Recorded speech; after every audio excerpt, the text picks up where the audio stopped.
Hey everyone, thanks for jumping back into Pokélosophy. My name is Bavin and I'm your host. Pokélosophy is a quick little project where I kind of talk about life and philosophy and how it applies to the Pokemon games and what you can also kind of draw out from the Pokemon games to apply to your life and almost like a little pseudo philosophy to navigating the world. If you want to learn more about this kind of concept and idea that I'm teasing out here, please check out the intro episode linked in the description below. For today's episode, I'm going to be taking a verse from the Hindu text called the Bhagavad Gita. This is a great text for Hindus and non-Hindus alike. I think it teaches you a lot about struggling and living your purpose. If you want to learn more about that, I have a podcast called 10-Minute Dharma, and I actually dedicated an entire episode towards that, which will also be linked in the description below. So the verse I actually want to take from the Gita is actually from chapter 2, verse 15, and that a person who is not affected by happiness and distress and remains steady in both becomes eligible for liberation. Sorry, I kind of stumbled with my words there for a second. So this quote is great because I think whenever you're engaging with something, you want to aim for emotional evenness, especially for things where you're kind of battling someone, whether it be martial arts or in a sales meeting where you want to stay kind of focused on the goal on hand. If there's a goal, you want to try to remain as emotionally even as possible. And in the last battle with Misty, there was a point where I got a little emotionally rattled. I was a little surprised with what happened and what transpired.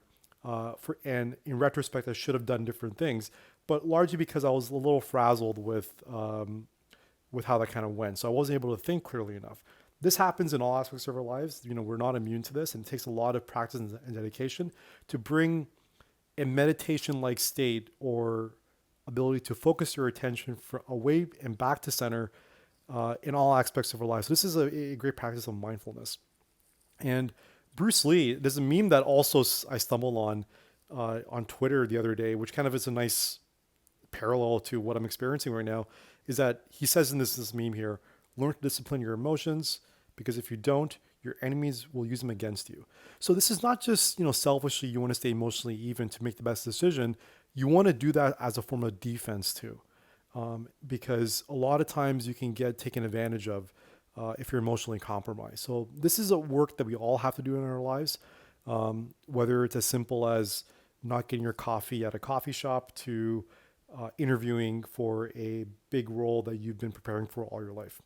So it's the same principles at play. So really learning to harness your emotions. So with that being said, I'm actually going to go start playing, and I'm going to battle a trainer because I didn't feel like fighting wild Pokemon. I kind of have a bit of a chip on my shoulder right now.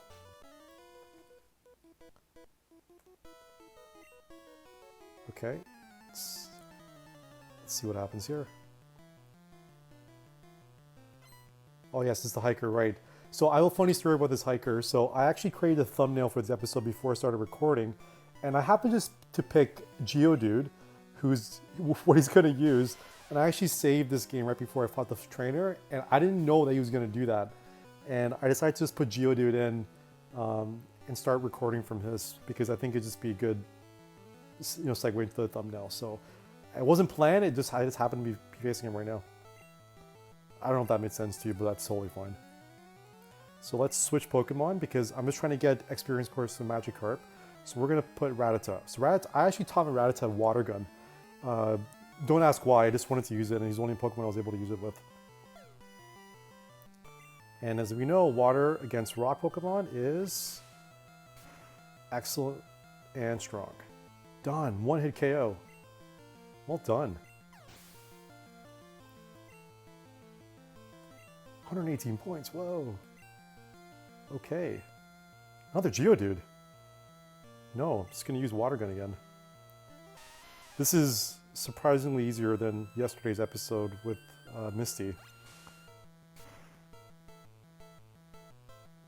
Oh no, okay. Tackle.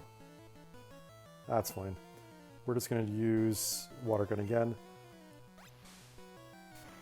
I know I'm being repetitive, but sometimes the boring, repetitive fight moves are often what gets you through.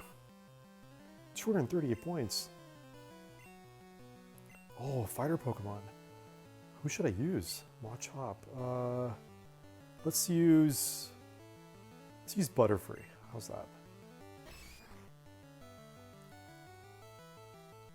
I never liked how this one looked. I like the alternate forms, but because it reminded me of Hindu deities, but that's a separate discussion.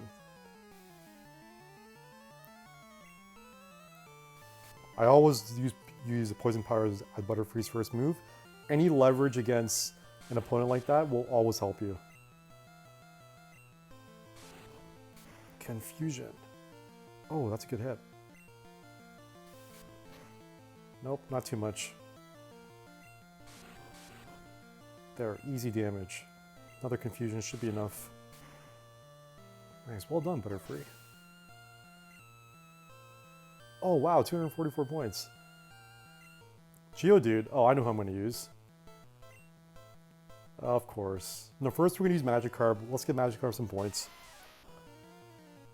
So if I get enough of points for Magikarp, I think level 16 or 17, he turns into a Gyarados, which is a very powerful water Pokemon that everyone should have in their roster. So I'm going to quickly switch.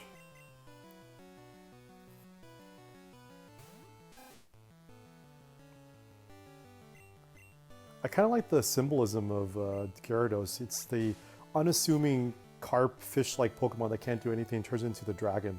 I think we all can relate to that with some aspect of our lives. Should be done now. And we're done. 118 points. See, usually with wild Pokemon, if I do that, I'll only get like a third or half of those points. Level 15, we grew.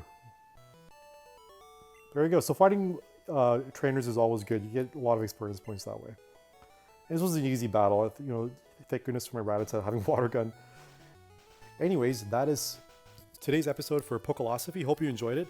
Click like and subscribe to the channel, and hope to see you soon.